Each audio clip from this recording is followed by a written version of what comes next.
اور آج بھی وہ لوگ جو ہیں وہ دیکھ رہے ہیں مقتدر حلقوں کی جانب کہ کیا وہ نیوٹرل رہیں گے، اور جب تک وہ نیوٹرل رہیں گے جب تک اس ملک کی معیشت کا دیوالیہ نکل جائے گا۔ اور آج اسٹیٹ بینک کے ذخائر 500 ارب ڈالر کم ہو چکے ہیں، اس کا کون ذمہ دار ہے؟ آج ملک میں زر مبادلہ جو ہے وہ کم ہو رہا ہے، اس کا کون ذمہ دار ہے؟ اس کا مطلب یہ ہے کہ جو عوام کی رپورٹ میں نے آپ کے سامنے رکھی کہ عمران خان کی پاپولیرٹی میں بے حد اضافہ ہو چکا ہے۔ عوام دوبارہ عمران خان کو دیکھنا چاہتی ہے، عوام دوبارہ عمران خان کو اپنا وزیر اعظم بنانا چاہتی ہے، لیکن ناظرین کرام پری پول ریگنگ جو ہے وہ اس وقت شروع ہو چکی ہے، یعنی کہ انتخابات سے پہلے ہی دھاندلی کا پورا سیٹ اپ تیار کر لیا گیا ہے اس امپورٹڈ حکومت کی جانب سے۔ اور اس وقت جو نجم سیٹھی ہیں انہوں نے ایک دعویٰ کیا ہے۔ نجم سیٹھی صاحب یہ کہہ رہے ہیں کہ جو لوگ سمجھتے ہیں کہ شہباز شریف نے بوٹ چاٹے یا شہباز شریف جو ہے وہ بوٹوں کے آگے لیٹ کے، تو یہ وقت جو تھا وہ لیٹنے کا تھا اور فوج اور عمران خان ایک دوسرے سے دور ہوتے جائیں گے۔ تو ناظرین اکرام، اس وقت جو بڑی امپورٹنٹ بات ہے کہ جو ماؤتھ پیس ہے پاکستان مسلم لیگ نواز کا، نجم سیٹھی، وہ یہ کہہ رہا ہے کہ جی اگلی حکومت عمران خان کی نہیں ہوگی، بوٹ چاٹنے والوں کی اگلی حکومت ہوگی۔ تو اس طرح سے پورا دھاندلی کا یہ سیٹ اپ جو ہے وہ تیار کیا گیا۔ تو اب آ جائیں کہ آج ملک میں ناظرین کرام غریب عوام کی جیبوں پر دوبارہ سے ڈاکہ ڈالا گیا۔ اس امپورٹڈ حکومت نے ڈاکہ ڈالا ہے۔ ڈاکہ کیسے ڈالا؟ وہی 2000 روپے جس کا مریم اورنگزیب منہ کھول کھول کر ذکر کرتی تھی کہ پورے 2000 روپے، وہ 2000 روپے جو انہوں نے 40,000 سے کم آمدنی والے لوگ ہیں ان کو دینا تھا، اس کے بڑے بڑے اشتہارات آج میں نے پاکستان کی اخبارات کی زینت بنتے ہوئے دیکھے ہیں۔ جب یہ کہہ رہے ہیں کہ ہمارے پاس تو کھانے کے لیے زہر نہیں ہے یہ حکومت، جب یہ امپورٹڈ حکومت کہہ رہی ہے کہ پاکستان کا تو خزانہ ہی خالی ہے، عمران خان نے تو معیشت کا بیڑا غرق کر دیا، تو یہ کروڑوں اربوں روپے کے اشتہارات کیوں آدھے صفحے کے اخبارات کو دیے جا رہے ہیں؟ یہ پیسہ کہاں سے آ رہا ہے؟ یہ عوام تو سوال پوچھے گی، یہ عوام تو پوچھے گی کہ یہ جو میڈیا کو اس قدر نوازشیں کی جا رہی ہیں، یہ پیسہ کہاں سے لایا جا رہا ہے؟ اور وہ پورے 2000 روپے جس کا مریم اورنگزیب ذکر کرتی ہیں۔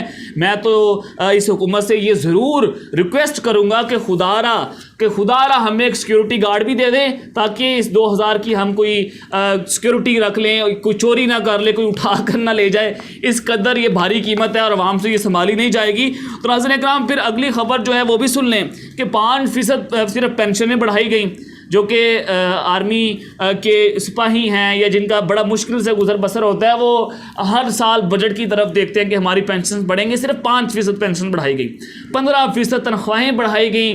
جو سرکاری ملازم ہوتے ہیں جو ہمیشہ دیکھتے ہیں کہ ہماری تنخواہیں بڑھائی جائیں گی، صرف 15% یہ تنخواہیں بڑھائی گئی۔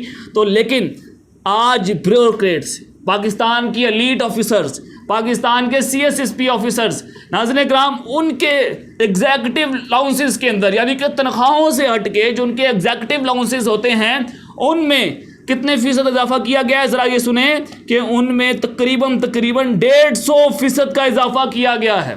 150%۔ کہاں پر 15% اور کہاں پر 150%؟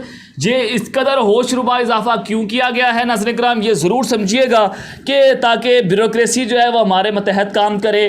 آپ کو پتہ ہے کہ اس مافیا کا، شریف مافیا کا، زرداری مافیا کا ہمیشہ ایک کام رہا ہے کہ وہ کیا کرتے تھے؟ بیوروکریسی کو نوازتے تھے، میڈیا کو نوازتے تھے اور اپنے متحد کر کے اپنے من پسند کام کروایا کرتے تھے، اور اسی بیوروکریسی کے تحت یہ دھاندلی کا پورا سیٹ اپ جو ہے وہ تیار کر رہے ہیں۔ اب آ جائیں کہ مقتدر حلقوں کو تو اپنی غلطی کا احساس ہو چکا ہے، بڑے لوگوں کو اپنی غلطی کا احساس ہوا۔ دیکھیں 9500 ارب کا 9,500 ارب روپے کا کل ایک بجٹ پیش ہوتا ہے، اور جس میں 7,000 روپے جی انہوں نے کہا کہ FBR جو ہے وہ ریونیو اکٹھا کرے گا، 4,000 ارب جو ہے وہ صوبائی حکومتوں کو دے دیے گئے ہیں، اور پھر پیچھے 4500 ارب بچے ہیں وفاق کے پاس، جس میں تقریباً 3900 ارب کی قرضوں کی ادائیگیاں جو ہیں صرف وفاق نے کرنی ہیں۔ اب یہاں پر پھر مسئلہ تھا، یہی بات تھی جو وزیراعظم پاکستان، سابق وزیراعظم پاکستان عمران خان کیا کرتے تھے کہ 18ویں ترمیم نے ملک کا بیڑا غرق کر دیا ہے، ملک کو نقصان ہوتا ہے کہ وفاق جو ہے وہ ان کو بجٹ میں شیئر کرتا ہے، وفاق ان کو پیسہ دیتا ہے، لیکن یہ لوگ جو ہیں صوبائی حکومتیں جو ہیں وہ قرضوں میں اپنا شیئر ادا نہیں کرتی، صرف وفاق ہی قرضوں میں اپنا شیئر دیتا ہے۔ تو صوبائی حکومتوں کو اپنا شیئر دینا چاہیے. اس وقت یہ لوگ جو ہیں وہ عمران خان پر تنقید کرتے تھے کہ 18ویں ترمیم میں عمران خان رول بیک کرنے جا رہے ہیں, عمران خان 18ویں ترمیم کو ختم کر دیں گے. تو آج مفتاح اسماعیل نے خود تسلیم کر لیا ہے کہ 18ویں ترمیم میں بجٹ جو ہے اس کا شیئر بہت زیادہ غلط تھا, جس کو ملک کو نقصان ہو رہا تھا. اور یہی بات شہباز شریف بار بار کہہ رہے تھے کہ کوئلہ سے ہم امپورٹڈ کوئلے سے ہم بجلی بنا رہے ہیں, یہ بہت زیادہ غلط ہے, اس سے ملک کو نقصان ہوا. تو جناب آپ کی حکومت میں یہ سارا کام ہوتا رہا, ساہیوال میں جو سارا کچھ آپ لوگوں نے کیا. تو آج اپنے کیے کے اوپر یہ لوگ بتا رہے ہیں کہ ہم نے کرپشن کی, ہم نے مہنگے منصوبے لگائے, ہم نے آئی پی پی سے مہنگی بجلی خریدی. تو یہ سارے کا سارا بھانڈا جو ہے وہ آپ کے سامنے آج پھوڑ دیا گیا ہے. تو ناظرین اکرام, اب اس سب کے اندر عمران خان جب یہ بات کرتا تھا تو یہ لوگ شور مچاتے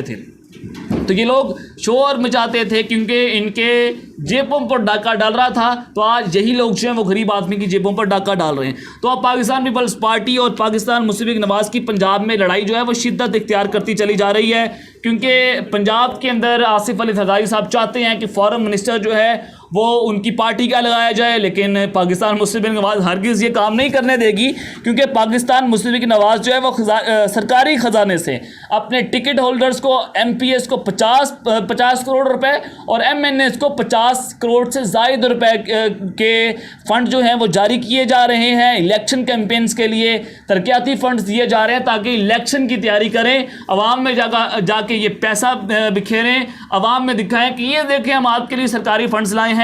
کھلا پیسہ دیا جا رہا ہے تاکہ پاکستان مسلم لیگ نواز جو ہے پنجاب کے اندر پیپلز پارٹی کو ڈچ کر سکے, پی ٹی آئی کو ڈچ کر سکے.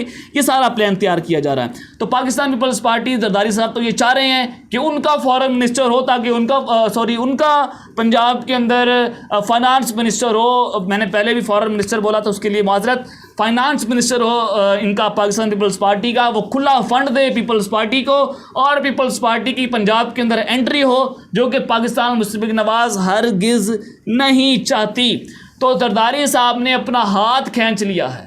ہو سکتا ہے آصف علی زرداری کو اگر فائنانس منسٹری نہ ملی تو زرداری صاحب اپنا ہاتھ کھینچ لیں گے, جو وہ بار بار کہہ رہے ہیں کہ جب تک میں نہیں جاؤں گا یہ حکومت گھر نہیں جائے گی.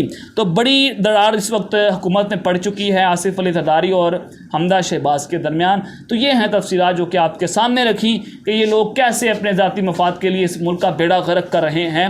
اب تک کے لیے اتنا اپنا خیال رکھیے گا, اس چینل کا بھی آپ نے لازمی خیال رکھنا ہے. اللہ نگہبان. پاکستان زندہ باد.